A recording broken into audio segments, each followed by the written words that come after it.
শিং মাছটা আমি ভেজে নেব। শিং মাছ ঝোল করব। আসসালামু আলাইকুম, কেমন আছেন সবাই? আশা করি ভালো আছেন। নতুন একটি ব্লগে সবাইকে স্বাগতম। তো ঘুম থেকে উঠে আজকে ব্লগটা শুরু করে দিয়েছি। মানে এই কদিন আর ব্লগ দেওয়া হয়নি আপনাদেরকে, তাই আর কি ভাবলাম আলিস্যা না করে একটা ভিডিও শ্যুট করে নিই। তো আজকে রান্না করার সেই সময়টাকে ভিডিও করে নিলাম। তো এটা আমি চাপটি বা রুটি যাই বলেন, বেলা ছাড়া রুটি যাই বলেন, সেটা আমি তৈরি করে নিয়েছি। এটা খেতে আমার অনেক অনেক ভালো লাগে। এটা ময়দা দিয়ে আর হচ্ছে গিয়ে চালের আটা কিছু মিক্সড করে এভাবে আমি তৈরি করি। আমার কাছে ভীষণ ভীষণ ভালো লাগে খেতে। তো তারপরে একটু রেস্ট নিয়ে আবার দুপুরে রান্না করতে চলে আসলাম। এই যে দুপুরে হচ্ছে কচু ভর্তা করা হবে, এটা সিদ্ধ করে নিচ্ছি, একদম গুড়েল গুড়েল কচু। এগুলো হচ্ছে আমার হাজব্যান্ড কিনে আনছিল। তারপরে এই যে এখানে ঝাল বেছে নিলাম। এই ঝালগুলো আমার আম্মু দিছে। যখন ঝালের অনেক মাঝে মাঝে তো ঝালের অনেক দাম হয়, তো আমাদের বাসাতে এভাবে ঝাল শুকিয়ে রাখা হয়, সেখান থেকে আমাকে অনেকগুলো ঝাল দেওয়া হয়েছে।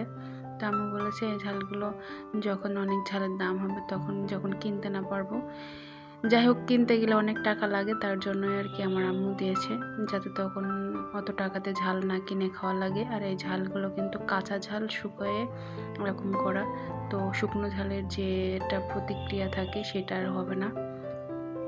তো আমি এখান থেকে কিছুটা ঝাল নিয়ে ভেজে নিচ্ছি।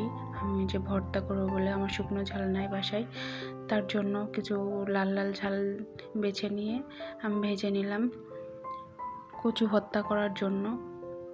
তারপরে যে আমি জিওল মাছও বলা যায়, শিং মাছও বলে, যাই হোক আমাদের চুয়াডাঙ্গা ভাষাতে জিওল মাছই বলে এটাকে। শিং মাছ খুব কম মানুষই বলে, তো আমি সেটাই বললাম আর কি। শিং মাছটা আমি ভেজে নেব, শিং মাছ ঝোল করব।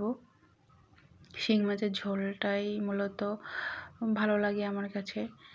তো আমি দেখেন ডিম রয়েছে, আমার অনেক অনেক ভালো লাগে ডিমগুলো খেতে। তো আমি ডিম কখনোই ফেলি না, এর ভেতরে যে ডিম হয় সেগুলো আমি খাই ভেজে, তো আমার ভীষণ ভালো লাগে খেতে।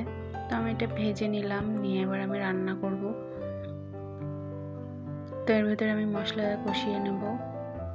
মশলা আমি আগে থেকে করে রাখছিলাম ব্লেন্ডারে। আমার পাটায় বাটতে ইচ্ছা করে না, কেন জানি ভালো লাগে না পাটায় বাটতে, তো আমি সবসময় ব্লেন্ডার করি মশলা। পাটায় বাটার মশলার স্বাদ কিন্তু অন্যরকম একটা ভালো লাগে, কিন্তু আমার কেন জানি পাটায় বাটতে ইচ্ছা করে না, তার জন্য আমি পাটায় বাটি না, আমি সবসময় ব্লেন্ডার করি। আর আমার মনে হয় যদি গুঁড়ো মশলা থাকতো তাহলে আমি সবসময় গুঁড়ো মশলা দিয়ে রান্না করতাম, ফাঁকিবাজি, বুঝছেন? তো যাই হোক, আমার হাজব্যান্ডও তেমন কিছু বলে না, তার জন্য আর কি ফাঁকিবাজি করা হয়। সেও আমাকে হেল্প করে অনেক রান্নার কাজে। তো তারপরে এই যে আমি একটু কষাই নিচ্ছি, আর অল্প একটু পানি দিয়ে আমি এটা একটু কষাই নেব, তারপরে ঝোলের পানি দেব।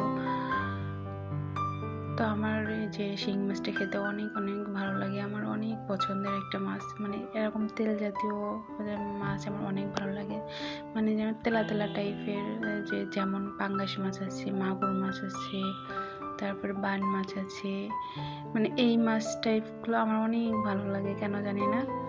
আমার মতো আর কেউ আছেন কিনা অবশ্যই কমেন্ট করে জানাবেন, না শুধুই আমি এমন ব্যতিক্রম হয়তোবা।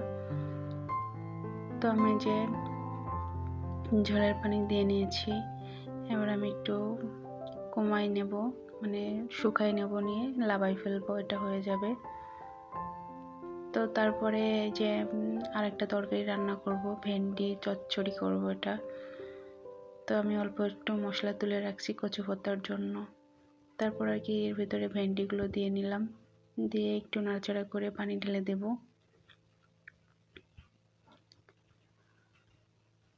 তারপরে যে আমি এখানে কচু বেছে নিচ্ছি, যেটা ভর্তা করব ওইটা। তো দেখেন আমি পানি দিয়ে নিচ্ছিলাম, ফুটে উঠছে, তো আমি এটা নাড়াচাড়া করে নিয়েছি। তো প্রায় আমি ওইগুলা ক্লিপগুলো নিয়ে নাই, তো আমার রান্না প্রায় শেষ পর্যায়ে। তারপরে যে রান্নাগুলো করলাম সেগুলো এটা দেখাচ্ছি। আল্লাহ হাফেজ, এই পর্যন্ত ভালো থাকবেন। আমার ভিডিওটা ভালো লাগলে শেয়ার করবেন।